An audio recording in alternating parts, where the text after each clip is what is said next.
So Adam, can you Yes, tell sir. us a little bit about yourself? Personal and professional. Personal and professional. A little bit of both. Okay, I'll do it this way, and I'll kind of mix the personal with the professional. Let's go. So, all right. So I'm here as the sheriff. I've been in the profession, public safety, for 27 years now. I had been in 23 when I decided to run for office in 2019. I was a graveyard patrol sergeant. I mean, I'm working the road. I'd wear a uniform still, answering calls. But I was trying to decide if I was going to run for office or not because I didn't like the direction of public safety. Awesome. Cool. Thank you. You just ruined the podcast. Hey, what's up, guys? Junior and Chris here with Team United, and welcome to our podcast. We have special guest Sheriff Adam Fortney here, and we're going to talk about a whole bunch of stuff. And yeah, we're really excited. So thank you for viewing, and hopefully you enjoy this. We want to thank LJ's Bistro and Bar here in Lake Stevens for allowing us to film episode 4. Cool. Thank you. Amazing Mike over here that's just being so nice to us. They are located in Lake Stevens, Washington. So if you are in the local area, please come and visit LJ's Bistro and Bar and Grill. They are amazing. All right. So, So let's No worries. No worries. All right. So I decided to run for office. Been in the profession a long time. It was, I'm a regular guy. I think I'm authentic. It doesn't always work in politics, but that's okay. And so when we were deciding whether to run in 2019 or not, my wife just finally came to me and said, stop, being wishy-washy, make a decision either way. And she said 2 things. She said, whatever you do, just don't change who you are. Talk like you talk, dress like you dress. Don't try to be someone else just to run for office. And the second thing she said is, you better think that you can win this thing, because I'm not going to spend a year of my life doing this if you don't think you can actually win. Because 2019 was a different time. There was already a sheriff in place. He'd been there 6 years. He had all the support of the political people, if you will. And so we just went out, worked really hard that year. And we thought we had the right message, which was really being strong on public safety in our county. I was born and raised here, so what happens here is very important to my family and I. And so that's kind of how I got into the whole world of politics. Even though I have now, since I've been elected and I'm rerunning in this year, I still don't think of myself as a politician. I kind of call things the way I see it. My whole thing is public safety. I try to stay out of other stuff and just try to help the community the best we can. Personally, on the other side of things, lived in Lake Stevens for a couple decades. Last summer, we decided to move out on some property we had purchased quite a few years back. So we're kind of outside of Granite Falls now. We're a blended family. So we've got 8 children. A lot of people, that's a lot of kids to have. They're all but one is out of the house, and I kind of like the story of my kids, because I'm kind of in the business of, I think, service, right, in the form of public safety. And my kids kind of took that with them. And where I got a teacher who came back to teach in Lake Stevens after growing up in the Lake Stevens School District. I got a kid in the Marine Corps. I got a kid in the Army. I got a kid that's teaching English in South Korea. I got a kid that's still in school at Western. I got a kid that teaches special needs in the Mukilteo School District. And so they're kind of all over the place. And I'm super proud of that aspect of my personal life, which is, I think, goes to your public question. servants. Is they're all serving in some capacity. Absolutely. My oldest son, I had a kid when I was 18, which is really tough. I don't recommend that to anybody out there. That's the path that I went down. And so 2 things, having my son at 18 years old, and then I joined the Navy right at the exact same time. I think those 2 kind of things directed the path of my life in a better path that I had been on. So, and now he's serving where he works for the state of Washington, whereas like kind of in the foster system, when kids are having a really rough time and they get taken, he's that kind of in between where he helps place those kids. So that's kind of where he's trying to give back to the community too. So anyway, service is real important to me. How did you and Chris get to meet and build that relationship and stuff, or to where he actually joined the Lead the Way, and you guys are here now? How did that all? Is that how it happened? Is that for me or for you? I think it's for you. For you, yeah. How did you? Yeah, for you. I remember it this way. I don't know how you remember, but we were doing alcohol was involved. No, not at all. Not this time anyway. We did the first session of Lead the Way, and it was super new in 2021. I was still a newer sheriff, and I was trying to come up with something to give back to the community, because now I'm a sheriff in a large county in Washington State. So we came up with this youth program called Sheriff's Lead the Way program. It's 8 weeks. We finished the first 8-week session. And the crazy thing about a new kind of idea, you never know if it's going to be successful, or you have no idea. We think it was. And so word got out a little bit. We have a friend in common, and that friend, I think, put him in contact with me. And then I just drove out to his gym one day. I remember we talked in the parking lot. Yeah. Not for a really long time, maybe half hour, 45 minutes. And he's, I mean, you know him. He's pretty Probably, just, that's a long time for him. yeah. 30 to Yeah. 45 He's minutes. like, hey, so what are you doing? And I'm trying to explain it, and he's like, okay, I'm in. And I'm like, well, I don't know if you can be in or not. I mean, because I'm like responsible for everything that happens. I literally just met him in the parking lot of his gym, but I did know a little bit more about him, and he's doing some really cool stuff. And so we decide on, you're in next session, which I think was a couple months later. And, initially I'm like, because we do one night a week for 8 weeks, and it's for 2 hours. So I go, Chris, take 1 hour. And I think that was, we provided the facility the first time, this gym that we were working in. And I'm responsible, and you never know what you're going to get. I had never worked out with him or anything like that. But he comes in, and I kind of do the intros and hand it off to him. I'm like, hope this works out, right? Yeah, here goes nothing. But no, here we go. Exactly. But no, he knocked it out of the park. And I mean, you know how if you've worked out with him, he's like super intense guy, right? And but it's all in a positive way. And that's exactly what I wanted for our youth program. Yeah. Like he'll push them. He'll push them to their physical limits, mental limits, right? Yeah. But it's positive, and he's yelling and screaming and all that kind of stuff, but it's for good. And that was what I cared about. And he's helping kids too. So now, like, fast forward, we're a few sessions in, and he's been there. Like, he doesn't have to be there, right? He still comes to like all the other weeks, not just his week. Yeah. And that's what's so cool about Chris is his heart is truly in it. And now it's not just 1 hour. We give him 2 hours. It's at his gym, and we changed it. I think we do it on Saturdays now, right? Yeah. So we get everybody there. And then he didn't stop there. He's like, Adam, I want to offer these kids that are in your program, if they want to come work out at my gym, it's no charge to them and all that stuff while they're in the program. And that's actually, it's like that's 8 weeks of good training. Oh yeah. Yeah. And then he's worked with the kids long after the 2 months is over, which is so cool. So I don't know if that's how you remember it, but that's kind of how I remember it. But no, he's been fantastic. Yeah. That's how you guys met. That's how they met. In an alley. They met in an alley. That's weird. I had a van. In a van. I was the van have windows. selling candy. He was selling candy. This guy's got a sugar problem. Holy shit. Did you enter the van? No, not if Chris was in it. I'm not going anywhere near it. Good Especially now, I'm learning all sorts of new stuff about you. So I've had the pleasure of having you in my gym for a bit. I have had Jill in my gym, Abby, Savannah, and then Gage a couple times. In that short span, I suppose, or in that span of time.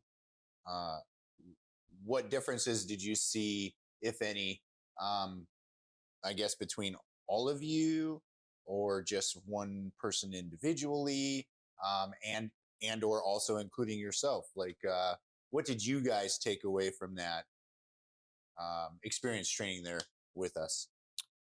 Two things. One's mental and one's physical. The physical one, I think, is probably a little bit easier for me to explain, is that when you're getting in a gym, getting on the mats, and you're testing your physical self, your physical limits, or whatever you want to call it. I've seen that. And the four names you just mentioned are my kids. A couple of them adults, a couple of them still kids.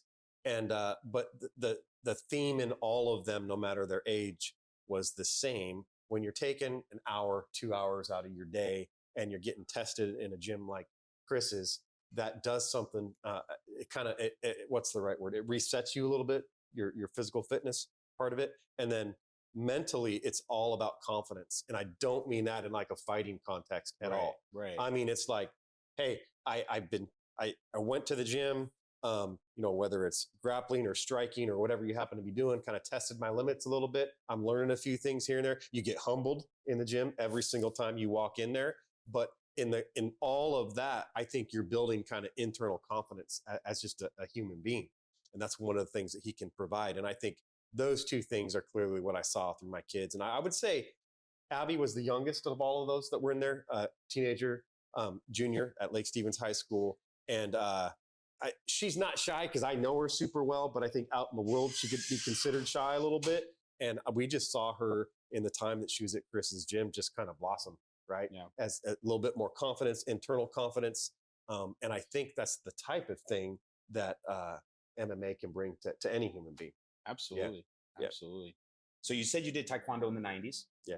You took, I'm assuming you took a break, Long break, and then you started doing a jiu-jitsu at North Sound Brazilian Jiu-Jitsu here in Lake Stevens, another great gym. He knows him.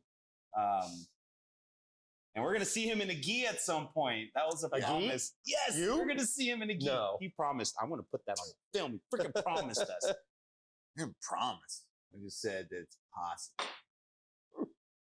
Awesome. Every time he says it's possible, chances are it's happening tomorrow.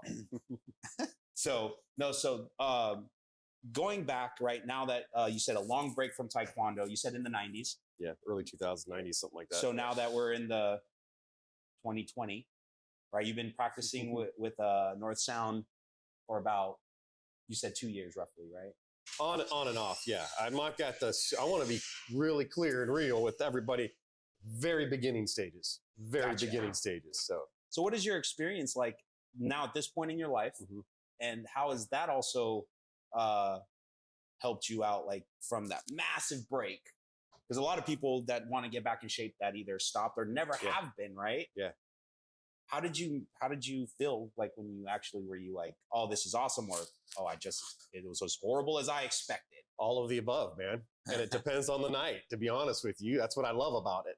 There were nights I would leave the jiu-jitsu gym thinking, okay, I learned one thing and did okay, right? The blue belt didn't absolutely annihilate me, right? Which is typically what would happen. There's other nights I'm thinking, I just took 10 steps backward in my path in jiu-jitsu. I have no idea what I'm doing because that guy just raked me over the coals. But like looking back, like that's what I love about it. You're humbled every time you walk in there. Is that the same with Chris's gym? Oh, 100%. With him personally too.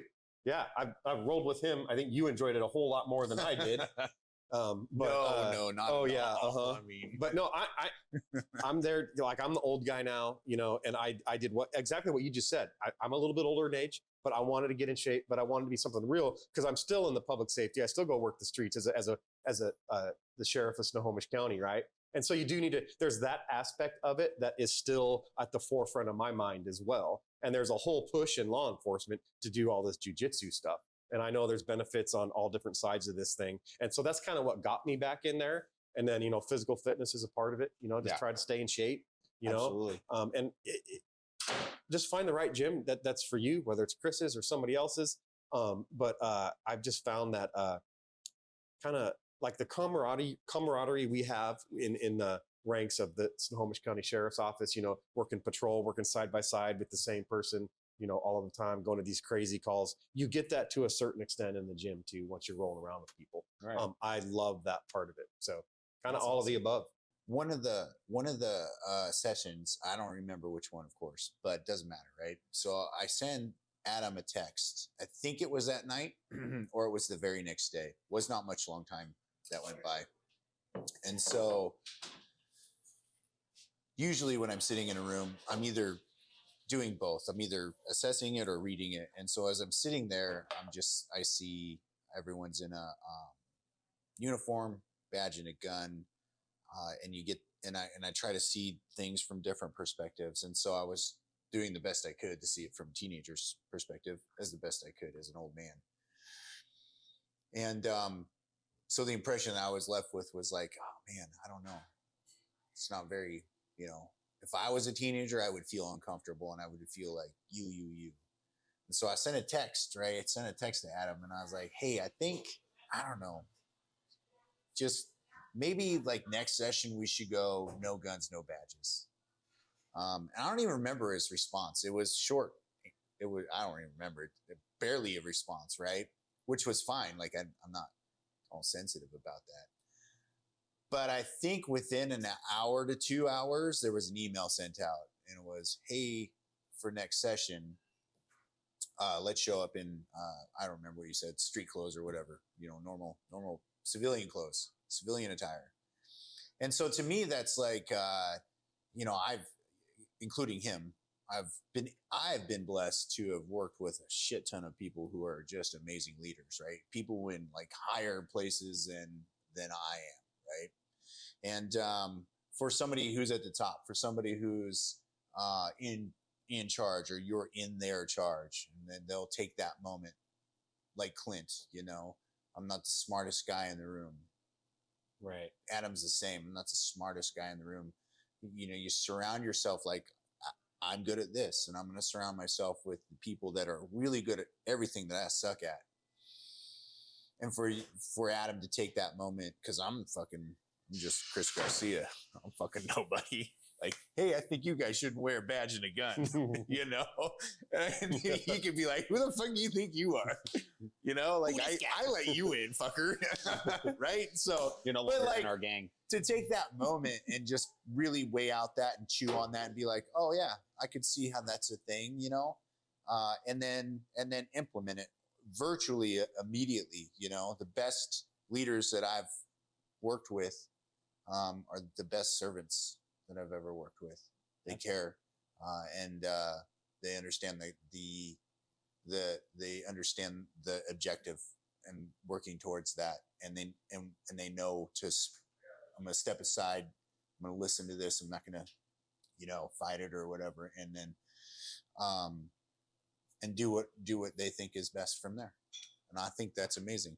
No, that's actually. I'll never forget that story. I'll never forget. That's this. a good. I've never heard it that way before. It's good. Because as a teenager, when I saw cops, no matter how they came at me, that's what I saw. I saw badge, I saw gun, taser, and immediately I was not doing good things either.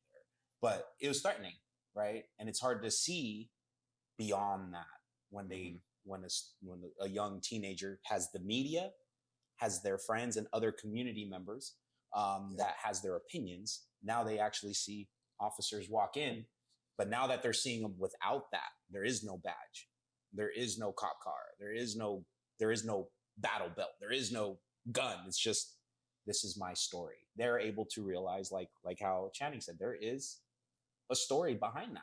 And I think communities right now, all they're seeing, and that's why this program is so good. Right now, all they're seeing is what they're seeing on the footage, which is officers loaded up, freaking running around with their ARs and stuff. It's like, wait, there's people behind that, and there's stories behind that. So leading the way, that's a really good call. Because if I was a teenager and saw that, I probably wouldn't come back, because I'd be like, that's really threatening for me. Like if I was, no, it's not just for you though. That's you guys just went to the heart of our entire program and what we are trying to bring to the youth in Snohomish County.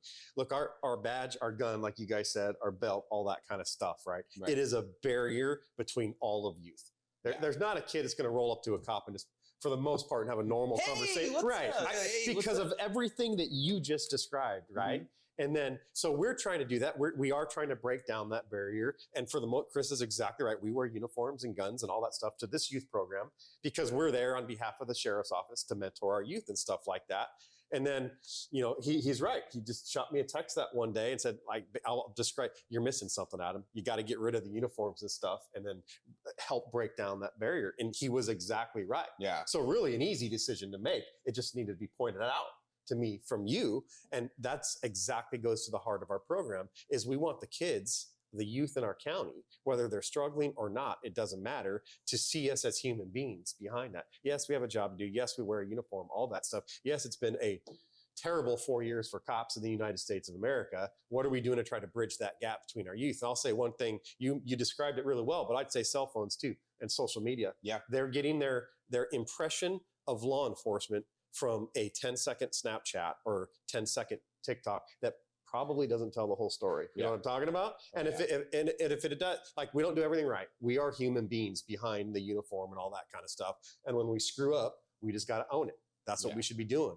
But these kids that come into our program, man, they get to see us, the good, the bad, and the ugly. Yeah. Although we wear a uniform and the kids will see that uniform and think, oh, he or she has it all squared away. It's not necessarily always the case. Right. There's a lot of historical stuff that we have all been through, whether it was prior to becoming involved in public safety as a profession, or it could be during that profession that we've been through. They get to hear it all, and then they really get to know us. I hope as human beings. not as cops. And that's the goal of our whole thing. And then from there, once we bridge that gap, if we're able to with the youth, then it just blossoms from there, from what we've seen. Yeah. And then the leadership, the encouragement, and the direction can really take hold after that. So, yeah. Yeah, I think that's awesome. I think you're right with the small clips of social media. It happens all the time with not just police officers, everything. And everything. You get 30 seconds of the narrative that they want to push. Now there is bad apples in every tree, right? But I tell people the bad apple shouldn't kill the tree. Not argue, but I talk to people. There's good and bad to everything. So I was like, same thing with political figures, school district, officers, your company. There's people that abuse it. And there's people that don't abuse it. And then there's people that's trying to bridge the gap and try to fix things. So yeah, there you go. That's a good program, which the link of the Lead the Way program will be dropped in the description below. But yeah, so that way you guys can check it out. I forgot to like and subscribe, Bart. Oh, would you like to do that? No, not at all. Damn. One day you're going to feel comfortable. No. Would you like to do that? Have you done that already? Nope. Okay, fair enough. Hey, if you really like this program, is that the right word? I'm going home. Fuck this place. Hey, if you really like this podcast, this program, what we're all here talking about today, like, subscribe, turn on your notifications. It really helps the algorithm. I feel like you're Perfect. yelling at. Hell yeah. I'm allowed Turn to on it. Stop. He is an officer and Of the law. he doesn't Shut have up. a gun right now. That's not true. Hey, what they decide to conceal, that's their business. Don't ask, don't tell. You know, I actually got a question, because I asked you what the do's and the don'ts. So I'm going to ask you some do's and don'ts and maybe sensitive, so you can tell me go F off or whatever. Have you ever been shot? Don't say the F off word. Have you been ever shot at? How does that feel being shot at? If you want to, again, that's why I asked you. I was like, is there any no-go zones? No, I don't. It's been long enough that, no, it's not like any. I don't want it to bring up any...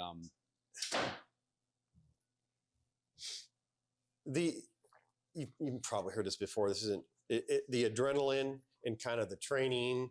And for me, it was when I was tracking on a dog track with my dog. So I had a German Shepherd I worked with for 10 years out of my career, tracking someone in the woods at night. So you can't see but 5 feet in front of you. Shit.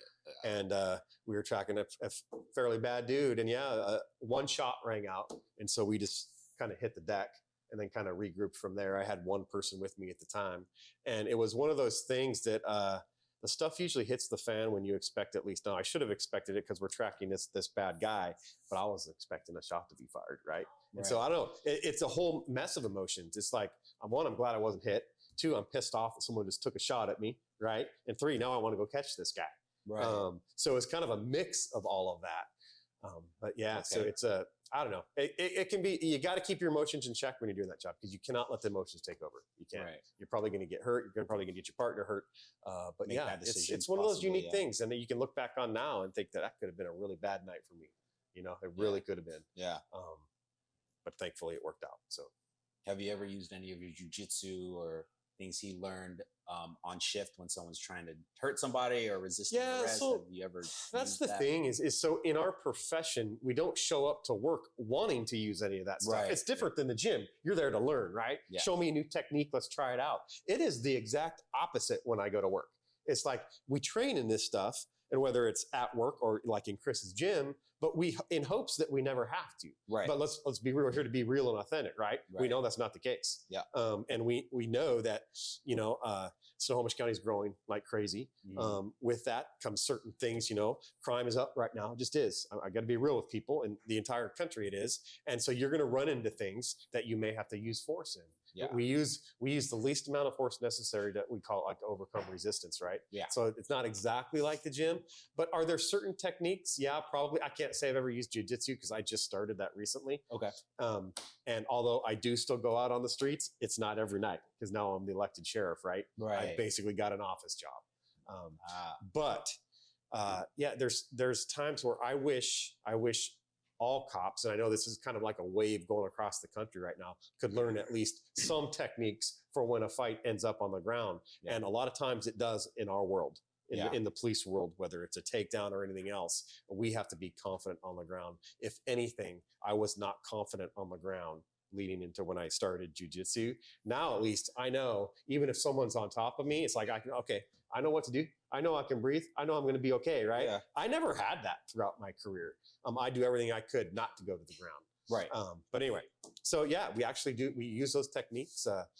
And that's the kind of stuff that when I think it's unique that you show up to a job where you may have to use force or something like that, right? Yeah. We hope it never happens. I want to be really clear with everybody. We don't show up to work wanting that to happen, but it is part of what we do. Yeah, So, like they don't show up to work like, man, I sure hope shit hits the fan. No, we don't want that to happen for our own sakes and for whoever we might be dealing with. Right. A person in crisis, we don't want anybody to get hurt. That's the last thing we want. We want to resolve things peacefully. 2 questions. Mm-hmm. What was it that inspired the Lead the Way program? Mm-hmm. And then what is the Lead the Way program? What is that? Well, thank you for asking that question, Chris. Oh my God. Well, you're welcome, Adam Fortney. So the thought behind the whole thing was it's part of bridging the gap. It's part of breaking down the barrier of the uniform. We kind of discussed that already. But it's all about, for the youth in the county, inspiring hope in them. And what I mean by that is not every kid in our county, I'd say most kids. And when I say that, I want everybody to know there's no judgment in that. I use my own children as examples in this thing. So when I'm talking about youth, I would throw my own kids in that. They live hour to hour, day to day. And again, it's not a judgment. They're on their phones all the dang time. And they're not living their life to what they don't see any potential futures they may have. And for some kids, especially if they don't have kind of the family structure in place or they're struggling, they're not going to get that positivity or hope in their lives. And we're trying to we do an 8-week session at a time. We pull them in and they get to meet cops and we have different speakers come in, but it's all about them and getting the youth to think about their future.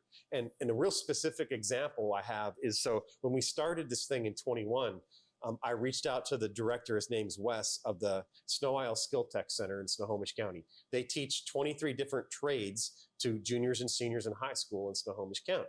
Now, I'm born and raised here, grew up in the public schools here. I didn't know that was an option for me back in high school. And it was around back in that day too. And now they've just expanded to a great deal. And now they are thriving. Well, the kids that are coming into our program, they don't even know this is an option. And again, we are not there to direct them in any way. We want the kids to find their personal passion in life and then run with it, right? That's what we all want. That's what I want for every kid. And this is just one way we do that, in that we house our program at the Skill Tech Center. And then we take one of the 8 weeks and the teachers stay after because it's after hours. And we walk the kids around to the different trade programs they teach. So there's diesel mechanics, there's regular mechanics, there's body shop, there's dental hygiene in there. And then there's like video coding, which is huge with the kids these days. It's beyond my thing, but they love it. They love that thing. There's like fashion design. There's something for everybody. And so our kids come in, they get to walk it. They get to talk to the teachers and all that. Oh, culinary arts is a huge thing. They have a huge commercial kitchen there and they teach that. That's a huge to kids these days. And so the kids in our program get to walk this and then get to see, and it's not going to be right for every kid that's in our program, right? But we want to spark that little bit of hope, that little bit of planning, so they know, hey, there's stuff available to them, not only in Snohomish County, but in life. Yeah. Start thinking about that. Because we do, like, we zero in on like 13 to 17 year olds, like 15, 16 is probably the average.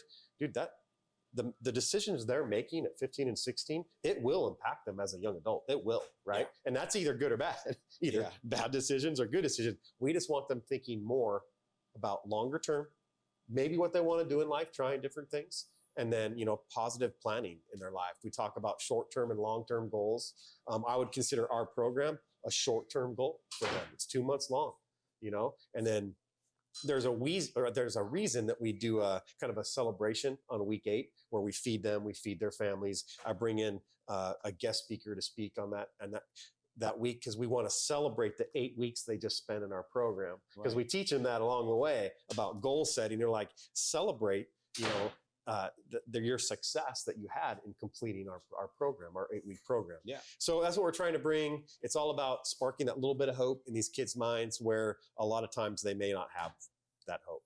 So that's what we're trying to do. Was there a second? What was the second part? Did I answer it?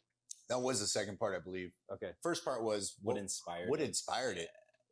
Oh, that was, so I came into office in January of 2020. And as we all know, several world events happened in 2020 when I was just a couple months into office. So I had 3 things that I had to tackle as now like the lead public safety guy in Snohomish County. That was the pandemic. Okay, that changed all of our lives, no matter who you are, private sector, public sector. George Floyd was killed in Minneapolis. That's directly related to my profession. And are we doing the right things or not? And even though it happened a couple thousand miles away from here, we better had been reflecting internally. And are we policing appropriately in Snohomish County? So that's something I still am dealing with to this day, and rightfully so, for that matter. I should be. And then 3, our own Washington State legislature changed our laws in January of 21. Which it impacted everything we do on a daily basis. So I had a lot my point is I had a lot going on in 2020 as the new sheriff, trying to figure stuff out. I think we're better off for all of that. But in January of 21, I really kind of reflected internally on getting through that first year, dealing with a lot of just monumental things, right? And said, okay, no matter what happens in politics, I know I've got 3 years left in this term, right? That I'm going to be here. And what can I bring back to the community, to Snohomish County, that I'm personally passionate about and can be in the form of like a community service, right? Service back to the community. I'm very honored and humbled I get to do this job, right? What can I now bring back?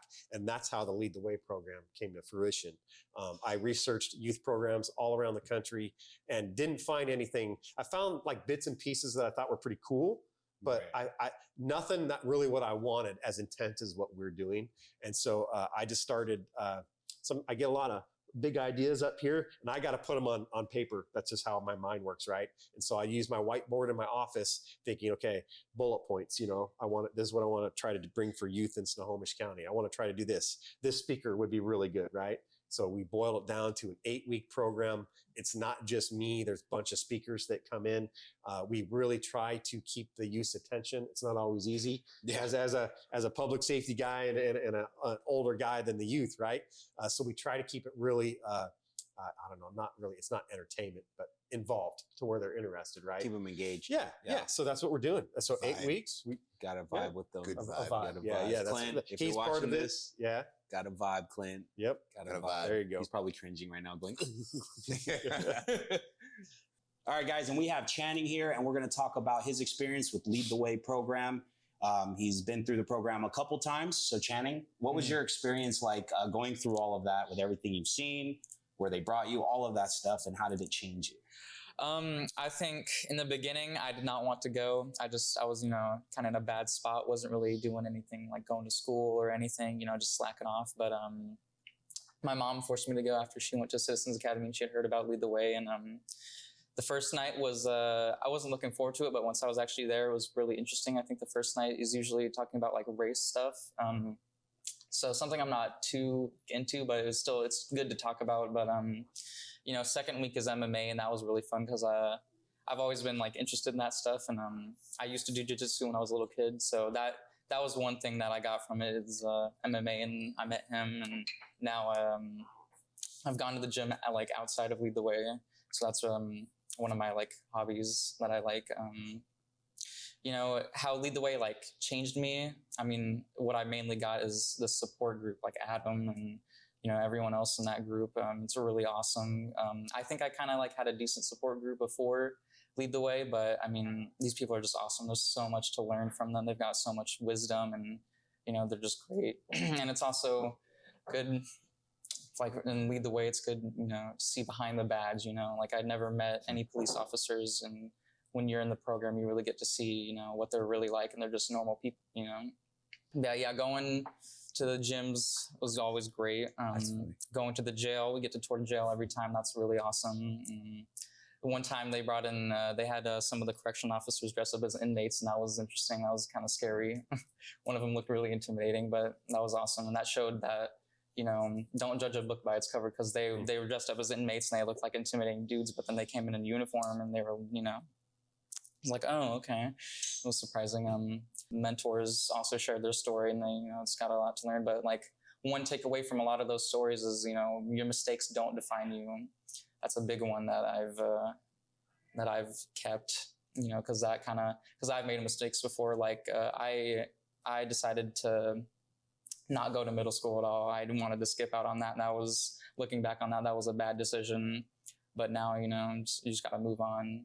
can't let that, hold me down. Just gotta keep moving and do what I can. So Absolutely. I think that's very important. We all make our mistakes. yeah, Across this whole row, and moving on's a big thing. Your martial arts journey. Yeah.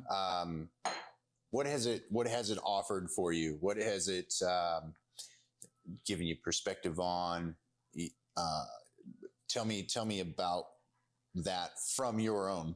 Yeah. Martial arts as a kid, when I did jiu-jitsu, that was just like kind of like as a fun thing, nothing too deep behind it. But now going back, it's given me like, physical activity to do, because I wasn't doing a lot of that, and that was really big. And it's really fun, and it's mentally, like, it's very toughening, because like I'm pushing myself to like failure, like, like when you did that, what's that, suicide drill or whatever it's called? You did that one time. Oh, what's it called? Death by burpees. Yeah, that was insane. I mean, I couldn't even like do push-ups or anything, but I just kept trying, like even like I physically couldn't, but I just kept trying, and that's that mental toughness, because I never quit. But or like 300 jabs in one setting, and it's like my arms turn to jelly, but you gotta do it. But mental toughening is really nice, and there's just something like there's a lot of thought behind MMA. Like when you're sparring with people, like there's a lot to consider, and a lot you have to think about, be mindful of, like what they're gonna do, or like how to do this. So it challenges the mind too, and not just in like persistence, but just in like you have to think about a lot of stuff. So yeah. And then how is that? Have you taken any of that? From the mats, from the gym. Yeah. Have you taken any of that, and have you been able to apply that just in your day-to-day stuff? Yeah. I mean, like confidence, I didn't mention that, but I gained confidence after doing that, and I can beat you up. Yeah. It definitely boosts confidence for sure. And, it helps a lot with endurance, and then just like having that persistence, like never quit, like mentality, that definitely, I brought that over, like if I'm doing like something really hard in school or something, like I'm not going to give up, I'm just going to keep going. Yeah. Because eventually I'll get it, so I never really, it's helped a lot. When like maintaining good habits as well, it's helped with that, like keeping that mentality, like you got to keep doing it, it's something you have to do. And so that's helped a lot. But yeah. That's, man, that's awesome. Yeah. That's so good to hear. Yeah. That's awesome. So I was just thinking while you were talking, I talk about this stuff all the time, the Lead the Way program, right? Yeah. But not in the context that someone who's been through it, Yeah. kid has. I want to go. Can I go? Yeah, absolutely. Yeah. And hearing him talk, the things we're bringing to the program, we always hope have value, right? Well, he just regurgitated like almost week per week what we do. So I'm glad it's clicking. And two, I've known you like 2 years now. Yeah. Probably over 2 years. Yeah, right? A while. I couldn't get 3 words out of this kid. And he just talked for like 20 minutes straight. Yeah. Man. Yeah. That was so cool to see. So, and you talked about, I know we're going to talk about martial arts and the impact on different parts of our life. And you mentioned confidence. Yeah. That's like the perfect example for me is you can sit here with 3 grown ass men and have a conversation and you're like comfortable and just letting it go. And that's what we're trying to bring to you guys in this program. It is mentoring, it is leadership. It's all of that stuff. But we want you guys to know that all of you as youth in our community bring value, right? As you as a human being. Yeah.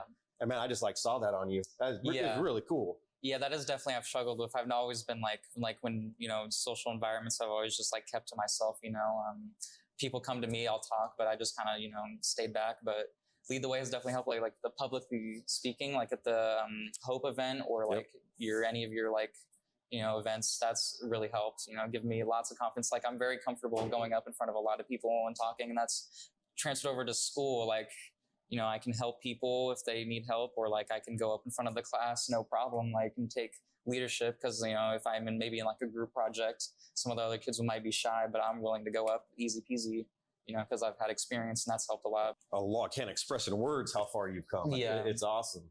Yeah. And he mentioned the the Hope event. That's the overdose awareness event at the county campus. Oh, wow. And we're the only law enforcement entity that attends this thing. And so the person who directs that whole thing invited me to speak. I was like, are you sure you want me there? I'm like the law enforcement guy. This is for people in recovery, right?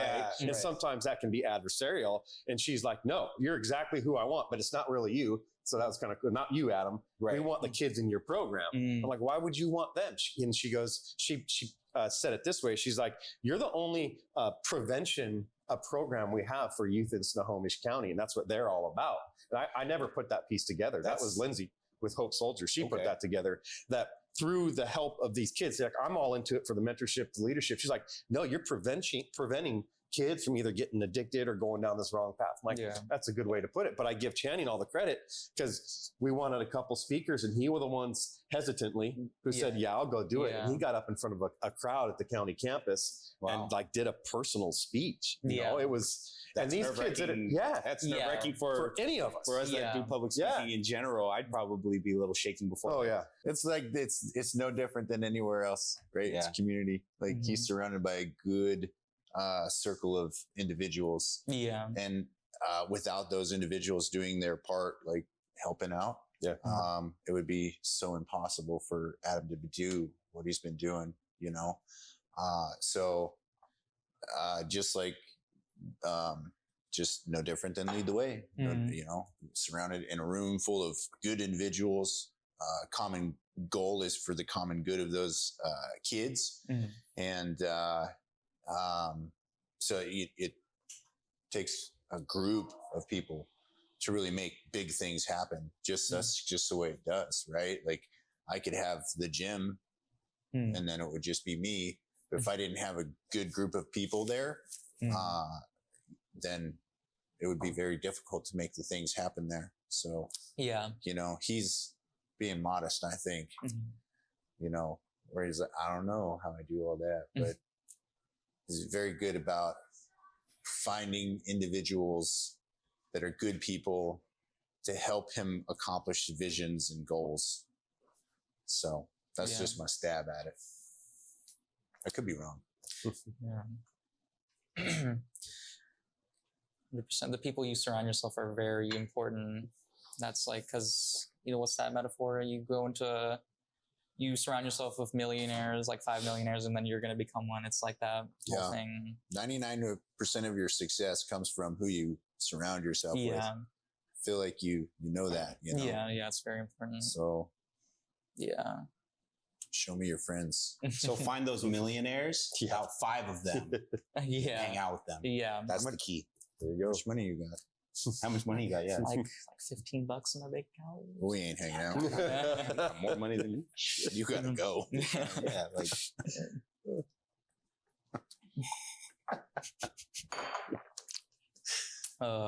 Good segment. Yeah. It's a good segment. Oh yeah. We good? We done?